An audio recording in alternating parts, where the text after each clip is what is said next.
Did you know that the prototype of a library's card catalogue was invented over 2,000 years ago by Callimachus of Cyrene?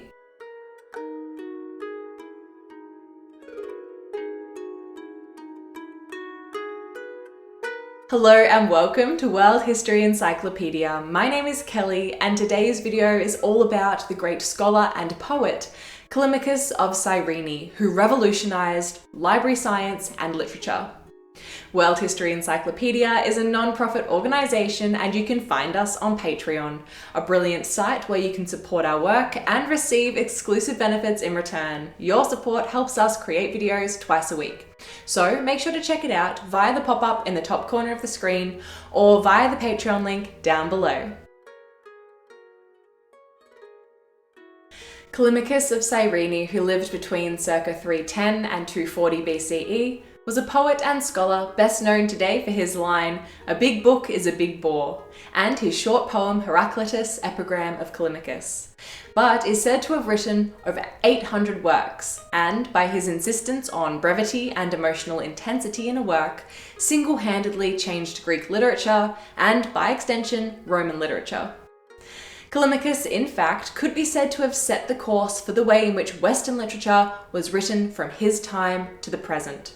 Did you know that only a small fraction of viewers are subscribers? Be sure to hit that subscribe button so you don't miss out on any of our new videos and to help us create more great history content.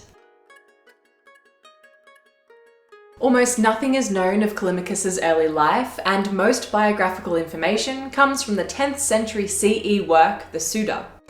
All his prose has been lost, and his extant works include Atia, a 4-volume poem on the origins of certain myths, epigrams, short poems on various subjects ranging from dedications to epitaphs to memorials, Hecale, an epic poem on Theseus and his interaction with the elderly widow Hecale, hymns, 6 hymns praising Greek gods, and iambs, short, often satirical poems frequently criticizing contemporaries.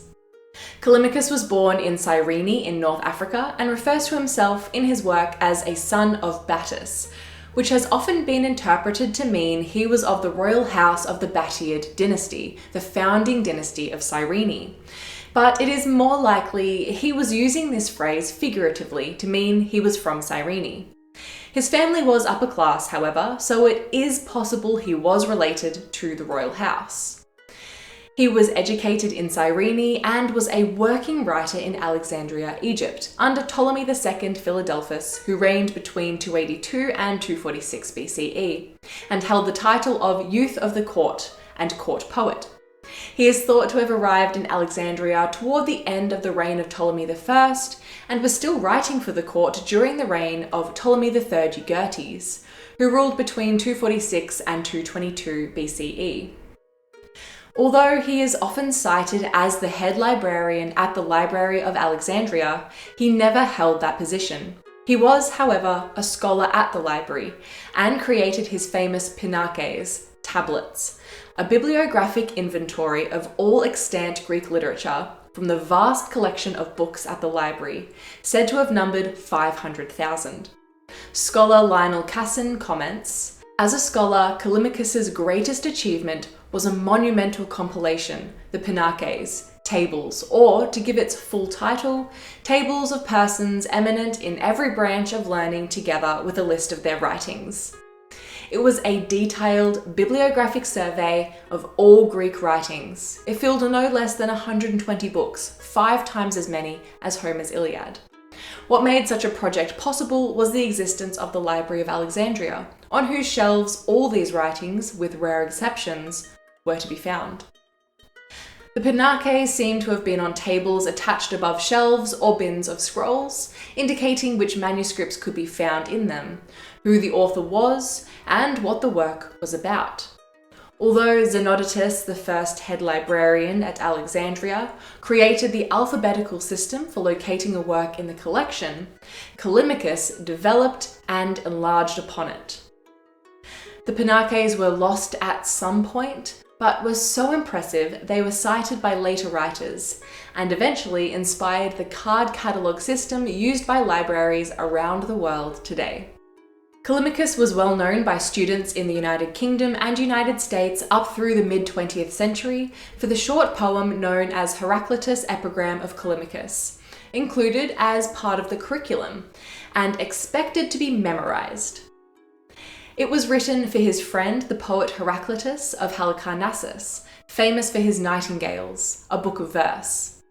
One told me, Heraclitus, of thy death, and brought me to tears, and I remembered how often we two in talking put the sun to rest. Thou, methinks, Halicarnassian friend, art ashes long and long ago, but thy nightingales live still, whereon Hades, snatcher of all things, shall not lay his hand. Heraclitus's Nightingales has been lost, and his name, and that of his work, is only remembered through Callimachus's poem. Callimachus's greatest contribution to literature, however, was his insistence on brevity in composition and a rejection of the long hexameter verse of Homer. By Callimachus's time, the works of Homer had been long regarded as the standard of literary greatness, and so poets emulated him by continuing to write in hexameter verse. But Callimachus pointed out that this no longer resonated with an audience. The works of new poets were only being compared to Homer, not appreciated for what they had to offer themselves.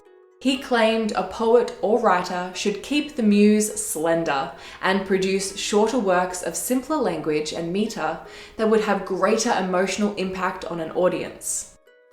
His vision is clearly expressed in his famous line, "A big book is a big bore," because he felt the elevated language of poetry could not be sustained in longer works, and writers were only filling up space with unnecessary clutter, just so they could sound like Homer.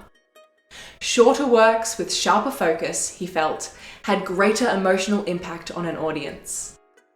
This literary aesthetic has come to be known as Callimachianism and is characterized by refined language, restraint, and discretion in choice of detail, as opposed to the Homeric model of a large literary canvas that included every minute facet of a story. Today, Callimachus's model would be best summed up as less is more, and this is what appealed to his contemporaries and later Roman writers. The works of the great Latin poets, such as Catullus, Horace, Ovid, and Virgil, and many others, were modelled on the vision of Callimachus, and through them, he came to influence the creation of Western literature, which adhered to or rejected his model, and continues to, up through the present day. Do you think Callimachus was right about a big book is a big bore? Let us know what you think in the comments below. If you enjoyed this video, make sure to give it a thumbs up and subscribe to our channel so you don't miss out on our new videos published every single week. This video was brought to you by World History Encyclopedia. For more great articles and interactive content, head to our website via the link below. If you like my shirt, you can find this design and a bunch more in our shop at worldhistory.store, or you can find a link for it down below. Thank you so much for watching, and we will see you soon with another video.